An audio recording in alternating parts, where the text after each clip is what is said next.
Olá, turma, eu sou a professora Kaline, professora de História e Geografia, e hoje nós vamos falar um pouquinho aqui sobre história, mais especificamente sobre a invasão holandesa ao Brasil, certo? Então vamos dar início ao nosso capítulo 11 aí do nosso livro de História. Para me falar um pouco sobre a invasão holandesa ao Brasil, não foram apenas portugueses que dominaram o Brasil. Vamos ver um pouquinho sobre o que estava acontecendo na Holanda, né? Onde que fica a Holanda, essas questões, certo? Durante o século XIV e o século XV, a Holanda ela tinha uma estrutura feudal, apesar de possuir um rei, tá? Como assim? Ela tinha vários feudos, cada feudo tinha um nobre que mandava no local. Esses nobres eram a religião, era a justiça, eram os patrões, né? De quem morava ali dentro do feudo, tá? E era formado por um conjunto de 17 províncias. A localidade onde fica a atual Holanda também era chamada de Países Baixos. O nome se justifica porque o território fica abaixo do nível do mar, certo? E os Países Baixos eram onde ficam hoje a Holanda. Hoje em dia, quando a gente fala em Países Baixos, a gente fala em Holanda. Mas também onde ficam hoje parte da Bélgica, parte da França, da Alemanha, do país de Luxemburgo, tá certo? E aí a gente vai ter uma divisão com relação à família real dos Países Baixos na época. A família real era os Habsburgo, e aí o rei ele vai renunciar.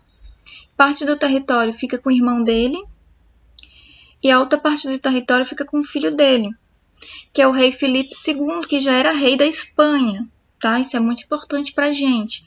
Rei Filipe II, que já era rei da Espanha, então passa a ser também rei de parte dos Países Baixos, tá?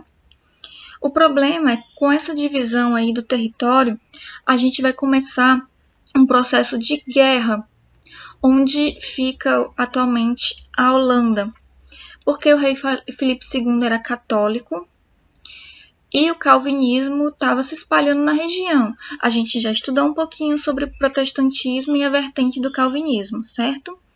E eles queriam ter direito à liberdade religiosa. E o rei não permitia, tinha que todo mundo ser católico. E a partir daí a gente vai ter o início, então, de uma revolta, tá? Então, né? A situação ali de conflitos entre os holandeses e a monarquia vai melhorar um pouco quando assume o poder a filha do rei Filipe, né, após a morte dele, que é a rainha Eugênia, e o marido dela, o rei Albert, certo?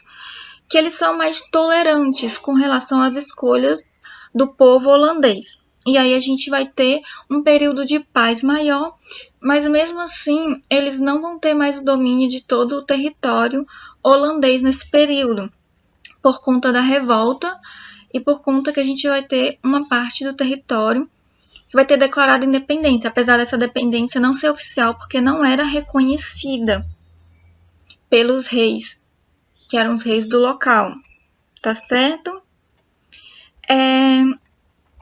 E aí, durante essa guerra, a parte holandesa que queria se dividir vai ter apoio de vários outros países, como os ingleses, os franceses, os escoceses, que vão inclusive mandar tropas, né, para auxiliar nesse processo, tá? Uma coisa interessante é que durante esse período dessa guerra, em que os holandeses tinham o mesmo rei que a Espanha, o Brasil e Portugal também tinham o mesmo rei que a Espanha. Ou seja, o rei Filipe II ele vai se tornar rei dos Países Baixos, da Espanha, de Portugal e de todos os domínios de Portugal. E o Brasil era uma colônia portuguesa, tá certo? Isso vai acontecer...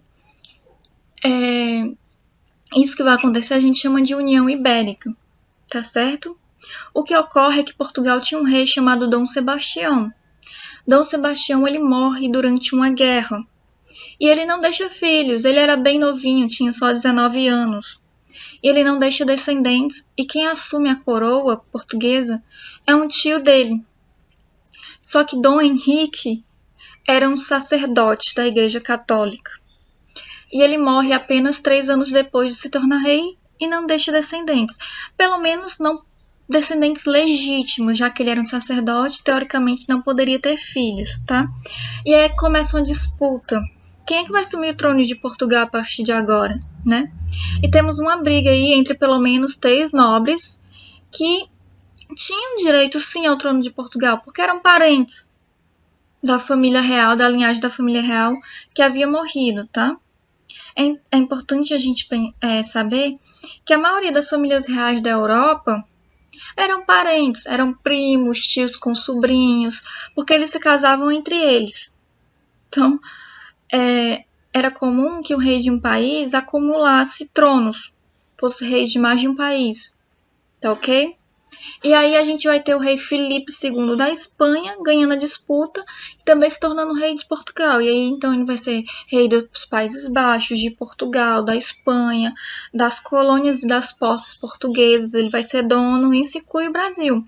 Porém ele opta por não mudar a estrutura ali de administração da colônia brasileira, tá? Ele deixa os portugueses administrando o Brasil do jeito que era antes.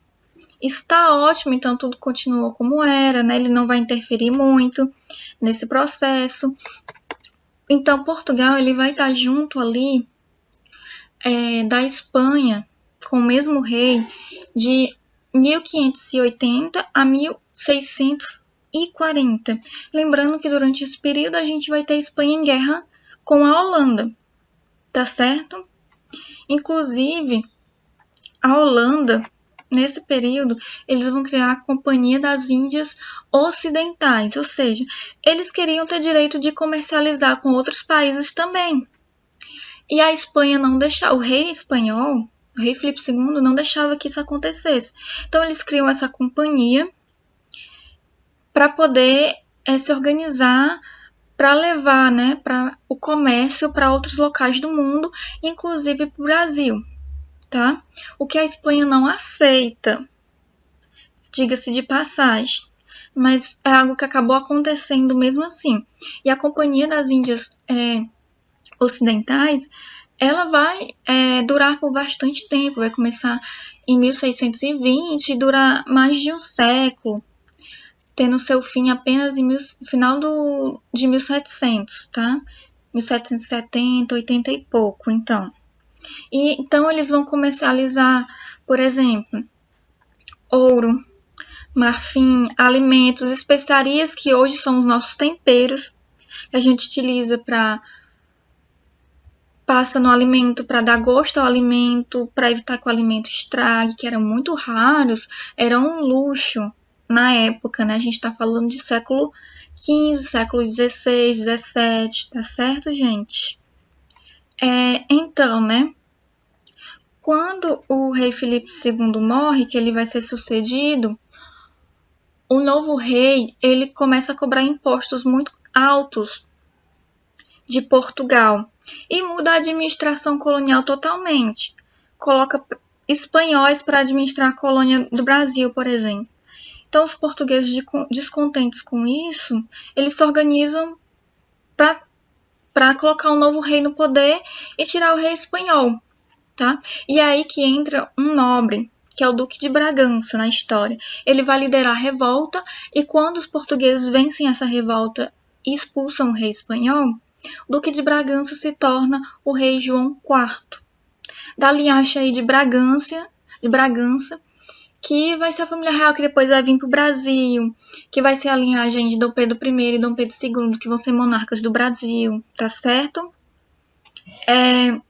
Então, a partir disso aí, a gente vai ter a mudança e o fim da União Ibérica, tá? Falando um pouquinho sobre a invasão holandesa. Nós vamos ter a primeira invasão holandesa no Brasil em Salvador, tá certo?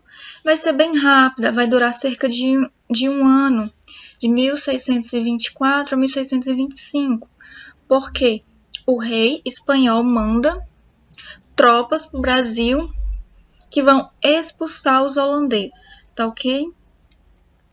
É interessante que nesse período em que Portugal vai estar de posse, vai ser posse do rei espanhol, ele vai ter vários prejuízos, porque a Espanha vai ter vários países como inimigos, e esses países vão invadir várias colônias portuguesas, já que Portugal agora é da Espanha, né? Isso inclui o Brasil, por exemplo, a Holanda estava em guerra com a Espanha, então os holandeses vão invadir o Brasil, já que o dono do Brasil vai ser o rei espanhol também, tá certo? E depois que eles foram expulsos de Salvador, que era a capital do Brasil, inclusive, eles acabam dominando Pernambuco, certo? Que era uma cidade muito importante. Eles chegam na cidade de Olinda, que era a capital de Pernambuco na época, em 1630. E demoram bastante para ser expulsos. Só são expulsos em 1654. Então, 24 anos que eles ficam dominando a região ali de Pernambuco, né? Em que eles implantam um governo próprio, separado do resto do Brasil, e chamam a região de Brasil holandês, né? A população local tentou por várias vezes expulsar os holandeses da região, ok?